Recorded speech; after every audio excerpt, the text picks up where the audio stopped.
ETF index mutual funds నేర్చుకుని stock మార్కెట్లో రాణించాలనుకుంటున్నారా? వెంటనే ఈ నెంబర్కి కాల్ చేయండి.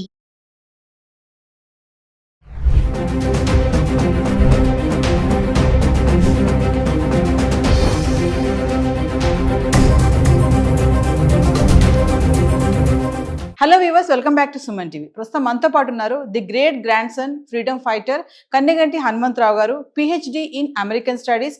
అమెరికాలో ఉన్నటువంటి 18 యూనివర్సిటీస్లో ఎక్స్పర్టీస్, అంతేకాకుండా centre for human security studies founder and executive director Kanneganti Ramesh Babu గారు ఉన్నారు. సార్తో మాట్లాడదాం. నమస్తే సార్. సార్, విజిటింగ్ వీసా పైన వెళ్ళే పేరెంట్స్కి ఒకసారి తీసుకోవాల్సిన జాగ్రత్తలు అంటే ఇంటర్వ్యూలో వాళ్ళని ఎలాంటి క్వశ్చన్స్ అడుగుతారు? మరి చాలామంది అంటున్నారు ఇంగ్లీష్లోనే ఉంటుంది అనేసి కమ్యూనికేషన్. మరి అందరికీ ఇంగ్లీష్ రాదు కదా, విలేజెస్లో ఉన్న వాళ్ళ పేరెంట్స్ సంగతి ఏంటి? ఒక్కసారి దాని గురించి మాట్లాడుకుంటాం. అమెరికాలో ఒక మోర్ దాన్ 5.5 మిలియన్స్ అంటే ఒక 55 లక్షల మంది భారతీయులు ఉన్నారు. More than 5.5 millions. 1 మిలియన్ అంటే 10 lakhs, 10 లక్షలు. 55 లక్షల్లో మన ఆంధ్ర తెలంగాణ రాష్ట్రానికి సంబంధించిన వాళ్ళు సగము అని కొద్దిగా పైగా ఉన్న ఆశ్చర్యపోవద్దు.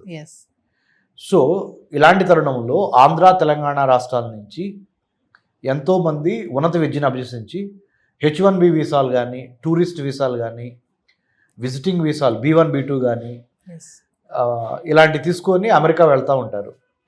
మరి అమెరికాలో ఉన్న కొడుకుని కూతుర్ని చూస్తానికి, లేకపోతే అమ్మాయి ఏదన్నా డెలివరీకి వెళ్తే హెల్ప్ చేయడానికి గ్రాండ్ పేరెంట్స్ కూడా వెళ్తూ ఉంటారు. చాలామందికి మరి ఆంగ్ల భాషలో పట్టుండదు. హైదరాబాద్ వచ్చి US కాన్సుల్ జనరల్ ఫైనాన్షియల్ డిస్ట్రిక్ట్లో కానీ లేకపోతే వేరే కాన్సులేట్స్లో కానీ వెళ్ళి మరి వీసా ఆఫీసర్ ముందర నుంచున్నప్పుడు మరి ఇంగ్లీష్ రాదు కదా, ఎలా తప్పులేమని మాట్లాడితే వీసా రిజెక్ట్ అయ్యే అవకాశం ఉంది. కాబట్టి ఏంటి అనేది మీ ప్రశ్న. చాలా మీనింగ్ఫుల్, చాలా అర్థవంతమైన ప్రశ్న అండి. దానికి ఏం చేశారంటే సౌలభ్యం కోసం మీరు ముందరగానే ఒక ట్రాన్స్లేటర్ని US వీసా ఆఫీసర్స్తో ముందరగానే కమ్యూనికేట్ చేసి, బై ఈమెయిల్ అయితే ఈమెయిల్, బై అప్లికేషన్లోనే do you need any translator అనేది ఉంటే yes we need a translator అనేది స్పష్టంగా రాయగలిగితే మాకు ఆంగ్ల భాషను తెలుగులో చెప్పడం, తెలుగు భాషను ఆంగ్లంలో చెప్పడానికి, తర్జుమా చేయడానికి మాకు ఒకళ్ళు కావాలి అని అడిగితే US కాన్సులేటే ప్రొవైడ్ చేస్తుంది. నెంబర్ 1. లేదా చాలా వీసాలకు సంబంధించి చాలా క్యూస్ ఉంటాయి, లైన్స్ US కాన్సులేట్లో. ఎవరైతే ట్రాన్స్లేటర్స్ అవైలబుల్ ఉన్నారో మనం మొదలుగానే రిక్వెస్ట్ చేస్తే ఆ క్యూలోకి పంపించే అవకాశం ఉంది. రెండోది. మూడోది, మనం కూడా మన పేరెంట్స్కి మాట్లాడేది 4 మాటలైనా ఖచ్చితంగా మాట్లాడటానికి ముందలుగానే మనము ప్రిపేర్ చేయాలి. మానసికంగా మన తల్లిదండ్రులను కానీ మన బంధువుల్ని కానీ ఎవరైతే అమెరికా వద్దాం అనుకుంటున్నారో మనకు హెల్ప్ చేయడానికి వాళ్ళని ముందలుగానే మానసికంగా సంసిద్ధం చేయాలి. ఎలా అంటే, ఎక్కడికి వెళ్తున్నావు? నేను పలానా మా అమ్మాయి దగ్గరికి లేకపోతే మా అబ్బాయి దగ్గరికి వెళ్తున్నాను. ఎన్నాళ్ళు ఉంటారు? ఎగ్జాంపుల్ 2025 జూన్ 1 నుంచి 2025 జూన్ 23 వరకు ఎగ్జాక్ట్ ఇన్ఫర్మేషన్ ఇవ్వాలి. ముఖ్యంగా ట్రంప్ ప్రెసిడెంట్ అయిన ఈ నేపథ్యంలో అమెరికాలో homeland security, department of homeland security 1000 కళ్ళతో ఎక్కువ మందికి వీసాలు ఇద్దాము అని చూస్తాం పోయి ఎంతమందికి వీసాలు తిరస్కరిద్దాము అనే ఒక యాటిట్యూడ్ ఉన్న ఈ రోజుల్లో, అంటే ఇప్పుడు ప్రస్తుతానికి ఉన్న పరిస్థితులు మారతాయి కానీ ప్రస్తుతానికి ఉన్న పరిస్థితుల్లో ఖచ్చితంగా నిజాయితీగా, నిబ్బరంగా, ధైర్యంగా సమాధానం చెప్పటం రావాలి. భాష ఏమైనా పర్లేదు. అంటే ట్రాన్స్లేటర్ ఉంటారు, అయినప్పటికీ చెప్పాల్సింది ఏంటంటే పలానా తారీఖు నుంచి పలానా తారీఖు మేము అక్కడ ఉంటాము, ఎందుకు వెళ్తున్నారు అన్నప్పుడు ఏదైతే బలమైన కారణం ఉందో ఆ కారణాన్ని కరెక్ట్గా నిక్కచ్చిగా చెప్పటము. ఇదివరకిట్లాగా ఒక వీసా తీసుకొని ఇంకో పని మీద వెళ్ళి మనసులో ఒకటి పెట్టుకొని బయట వీసా ఆఫీసర్కి ఒకటి చెప్పి ఎలాగోలా సముద్రాలు దాటేసి అమెరికాలో అడుగు పెడదాం అనే ఆ ట్రెండ్ ఏదైతే ఉందో ఆ వరవడికి ఇప్పుడు ఒక ఫుల్ స్టాప్ పడింది. ఏదైనా మన మంచి కోసమే. తద్వారా ఏమవుద్దంటే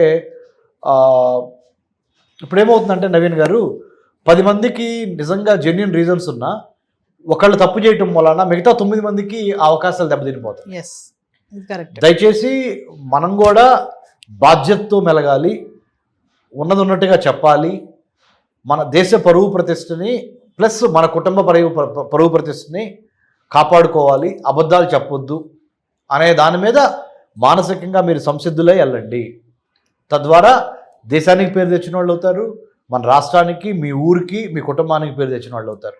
అంటే ఇప్పుడు ఉన్నటువంటి పరిస్థితిలో వీసాస్ అన్ని కూడా కొంచెం స్ట్రిక్ట్ అయిపోయాయని అనుకో. చాలా స్ట్రిక్ట్ అయింది, కొద్దిగా కదండి, చాలా స్ట్రిక్ట్ అయినాయి. ప్రేక్షకులకి నేను చెప్పేది ఏంటంటే, ఎవరైతే చూస్తున్నారో ఈ ప్రోగ్రాము, ట్రంప్ ప్రవేశపెట్టిన స్ట్రిక్ట్ పాలసీస్ ఏవైతే ఉన్నాయో ఇప్పుడు, ఏది ఇమిగ్రేషన్ కానీ, హైర్ ఎడ్యుకేషన్ కానీ, H1B వీసాలు, లేకపోతే జాబ్స్ గురించి కానీ, ఇవి అమెరికా మిత్రపక్షాలతో పాటు ఆర్థికంగా ఎదుగుతున్న మిగతా చాలా countries, UK, Australia, Japan, South Korea, Canada, France, Germany, ఇలా ఇటలీ, ఈ చాలా దేశాలు ఈ విధానాన్ని ప్రవేశపెట్టబోతున్నాయి.